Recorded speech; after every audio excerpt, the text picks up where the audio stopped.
वालेकुम। मैं self advocate मियाँ साथिया वासदेव का आज का जो हमारा टॉपिक है वो है फायर आर्म इंजरीज के ऐसे ज़ख्म जो किसी फायर के नतीजे में आए हों, यानी कि अगर किसी शख्स को फायर लगे तो उन ज़ख्मों की नोयत क्या होती है। इस हवाले से मुकम्मल डिटेल में आपके साथ शेयर करने जा रहा हूँ।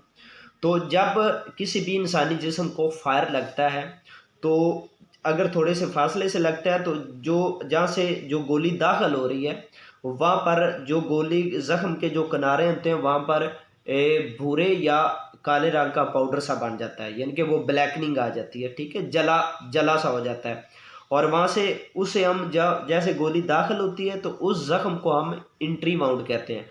और जब जिस्म इंसानी जिस्म को गोली पार करके निकलती है तो उसे हम कहते हैं एग्जिट वाउंड। ठीक है, जो इंट्री वाउंड होता है उसके साथ जो टर्म यूज़ होती है इन्वर्टेड। ठीक है, इन्वर्टेड इन्वर्टेड हम कहते हैं कि जब इंसानी जिस्म को गोली लगती है तो गोली लगने के साथ ही जो पहली जिल्द के पर्दे होते हैं, ठीक है, जो पहली जिल्द होती है, लेयर होती है, वो अंदर की तरफ उसकी जो नुकरे हैं वो अंदर की तरफ मुड़ जाती है। ठीक है, तो उसे हम कहते हैं इन्वर्टेड।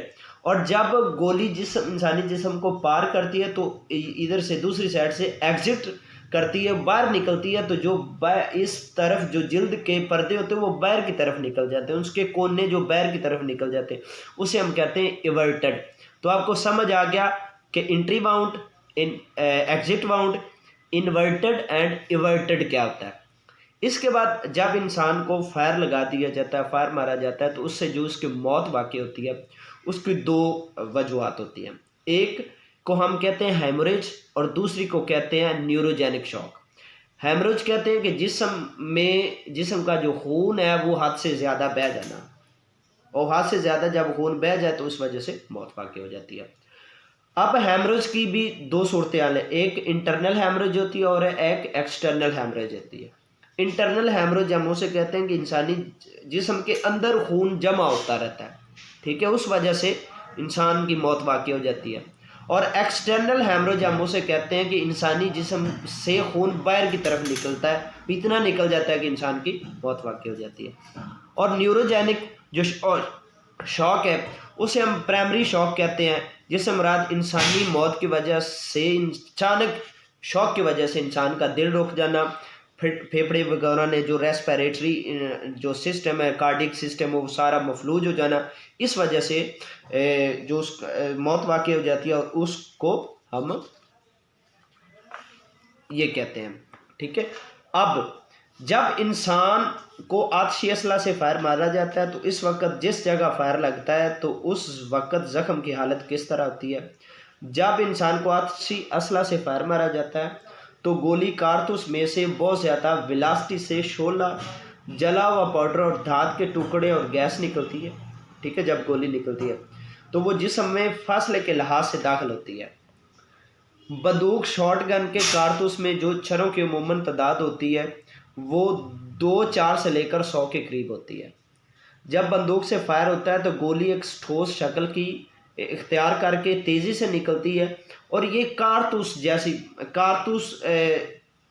ठोस शक्ल की इख्तियार करके बंदूक से तेज़ी से निकलती है। बंदूक से निकलने के बाद कारतूस जिस कदर फासला तय करता है उसी कदर इसके छर्रे बिखरने शुरू हो जाते हैं और कुछ फासला इकट्ठे तय करने के बाद एक कोन की शक्ल इख्तियार करती है।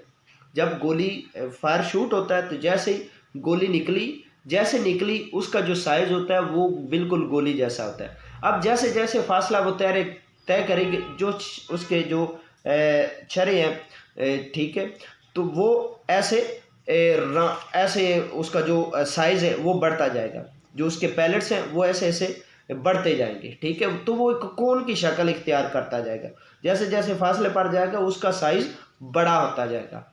ठीक है, एक अब मैं आपको बताऊंगा कि अगर फायर बंदूक से किया जाए, ठीक है, और बंदूक और जिस्म के जो फासले हैं इनके दरमियान मैं आपको बताऊंगा कि अगर जो बंदूक की नाली है और जिस्म का फासला बिल्कुल ज़ीरो है, यानी कि इंसानी जिस्म के ऊपर रख कर बंदूक की जो नाली है वो ऊपर रख कर फायर किया गया, तो इस सूरत में क्या होगा कि जब सीधा फायर मारा जाता है तो गोली मजमा की तरह, यानी इकट्ठी ढेर की तरह जिस्म में दाखिल होती है और गैस शोला पैदा करती है, जिस वजह से जिल्द की सतह पर लेसिरेशंस यानी कि जिल्द को फाड़ देती है, गहरे टिश्यू तबाह कर देती है और हड्डियों के टुकड़े कर देती है।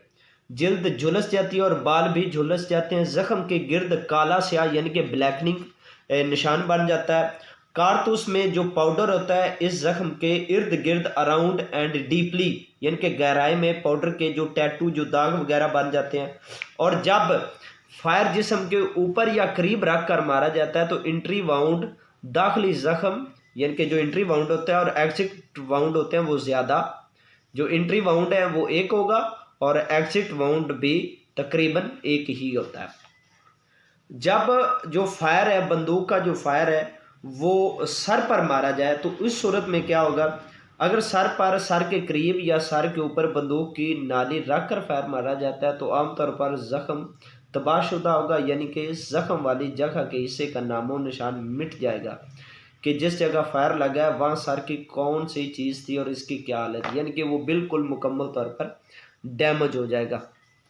अगर बंदूक की नाली और इंसानी जिस्म का जो दरमियानी फासला है वो 5 फीट का है, ठीक है, तो अगर 5 फीट से फायर होता है तो जो ज़ख्म जो वो बर्निंग होगा यानी कि उसका ज़ख्म के गिर्द झुलसाव या झुलसा हुआ होगा और स्क्रूचिंग होंगी और ज़ख्म को काला स्याह ब्लैकनिंग भी वहाँ पर मौजूद होगी, स्याही मौजूद होगी। और अगर 5 फीट से ज़्यादा है तब अगर 5 फीट से ज़्यादा है तो सिर्फ पाउडर के निशानात देखे जा सकते हैं। ज़ख्म काला स्याह जला हुआ झलसा हुआ ना होगा। जब छरे जो पैलेट्स हैं वो फैल जाएंगे तो इंट्री वाउंड भी ज़्यादा होंगे और बंदूक के छरे जिस्म से पार भी जा सकते हैं और जिस्म के अंदर भी रह सकते हैं। अगर फायर वाले ज़ख्म की दूसरी तरफ को एग्जिट और ज़ख्म ना हो तो फिर तमाम छरे जिस्म के अंदर ही रह जाते हैं, यानी कि अगर फासले से लगा दी जाए। अब बात करते हैं कि जो राइफल की गोली या रिवॉल्वर की गोली उसकी वजात, ठीक है, तो जब इंसान को राइफल वगैरह की गोली लगती है तो चूंकि इस गोली की जो वेलोसिटी होती है वो ज़्यादा होती है, तो इस वजह से अगर स्कल पर लगे, अगर खोपड़ी पर लगे तो उस सूरत हाल में भी उसकी सूरत हाल कुछ अलहदा होती है। और अगर राइफल वगैरह से इंसानी जो जिस्म का फासला वो बिल्कुल ज़ीरो, जो राइफल है वो बिल्कुल इंसानी जिस्म के ऊपर रख कर अगर गोली मारी जाए तो जब गोली मारी जाती है उस वक़्त राइफल की नाली से शोला पाउडर धात का टुकड़ा दबाव वाली गैस जिस्म के अंदर दाखिल होती है और इस वक्त राइफल वगैरह की गोली के ज़ख्म पर कोई टैटू नुमा इंट्री वाउंड के इर्द गिर्द ना होगी, ठीक है, कोई निशान वगैरह मौजूद नहीं होगा। अलबत्ता राइफल की नाली के साइज़ का निशान होगा, जितना राइफल की नाली का निशान है सिर्फ उतना इंट्री बाउंड होगा और राइफल की नाली के निशान का रंग ब्राइट पिंक हल्का गुलाबी होगा, ठीक है। और उसका जो इंट्री बाउंड है वो छोटा और बाकायदा यानी कि स्मॉल एंड रेगुलर हो सकता है और बड़ा और बाकायदा यानी कि लार्ज एंड रेगुलर हो सकता है। मसलन सर का ज़ख्म होगा तो जिल्द पर ज़ख्म बड़ा और बेकायदा होगा और सर की हड्डियों पर ज़ख्म के जो नीचे हड्डी काली स्याह होगी यानी कि हड्डी पर सूट होगा। अब अगर राइफल वगैरह की नाली और जिस्म का दरमियानी फासला कुछ इंच का हो तो इस सूरत में वहाँ पर जो गोल शक्ल में शोले के निशानात मौजूद होंगे, जिस्म पर कालक मौजूद होगी, कालक के निशानात मौजूद होंगे, टैटू एंड सूट के जो दाग वगैरह वो मौजूद होंगे और जिस्म पर ऊपर कपड़ा हो या सर के बालों की वजह से भी निशान ना हो सकते।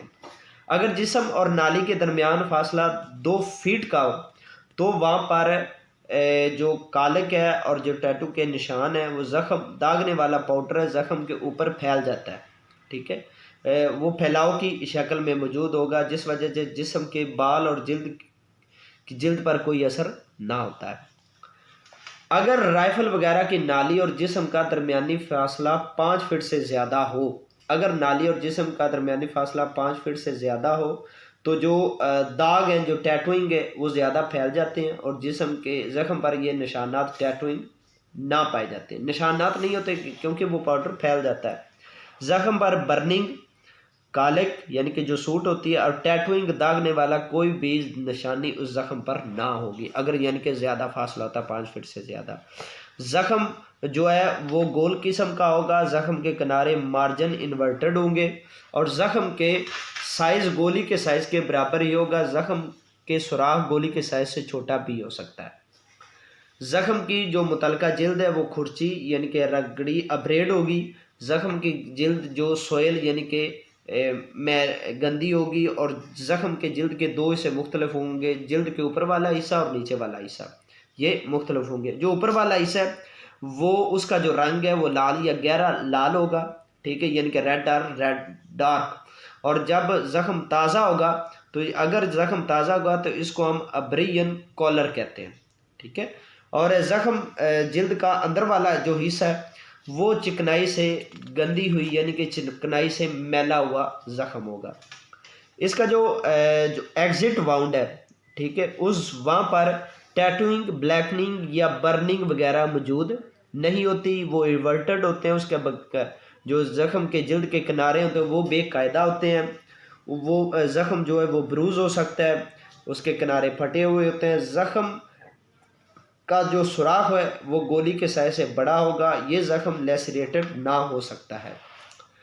अब ये कि जो फायर आर्म इंजरीज में मज़ीद के जो एंटी मोर्टिव वाउंड है यानी कि ज़िंदा आदमी के ज़ख़म, उनके वाले से कि ज़िंदा आदमी के जो ज़ख़म की हालत, इस ज़ख़म में खून ज़्यादा होगा, जो गहरे टिश्यू होंगे उनमें ज़्यादा खून बहेगा, ज़ख़म के किनारों के दरमियान खला होगा और इवर्टेड होगा और कुछ सूजन भी होगी और खून भी जमा हुआ ज़ख़म के साथ होगा। इसकी जो रंगत है वो 12 घंटे के बाद ज़ख़म के किनारे लाल रंग के होंगे और सूजन होगी। 24 घंटों के बाद ज़ख़म पर एक स्कैब, ठीक है, वो तय बन जाएगी और 36 घंटों के बाद ज़ख़म के किनारों पर एपिथेलियम की तय बनना शुरू हो जाती है और 4 से 7 दिन तक ये ज़ख़म ठीक हो जाता है। अब पोस्टमार्टम जो वाउंड होते हैं बाद इंसानी जब इंसान मर जाता है तो उसके बाद जो ज़ख़म होते हैं, ज़ख़म से वेन कटने से हल्का सा खून होगा, टिश्यू में से खून ना रसेगा, ज़ख़म के किनारों के दरमियान खला ना होगी, कोई भी सूजन ना होगी, ज़ख़म जमा हुआ ज़ख़म के साथ ना होगा। अगर ज़ख़म मरने से 5 मिनट तक होगा तो ज़ख़म पर सेरोटोनिन अज्जा ज़्यादा होंगे और हिस्टामिन अज्जा कम होंगे, ठीक है। अगर ज़ख़म मरने से 5 से 15 मिनट पहले का होगा तो इस ज़ख़म पर हिस्टामाइन की मिकदार सेरोटोनिन से ज़्यादा होगी। तो ये था हमारा टॉपिक फायर आर्म इंजरीज़ के हवाले से। उम्मीद है आपको वीडियो पसंद आई होगी। मेरे चैनल को सब्सक्राइब करें, लाइक करें, वीडियो को शेयर करें, अपनी दुआ में याद रखें। अल्लाह हाफ़िज़।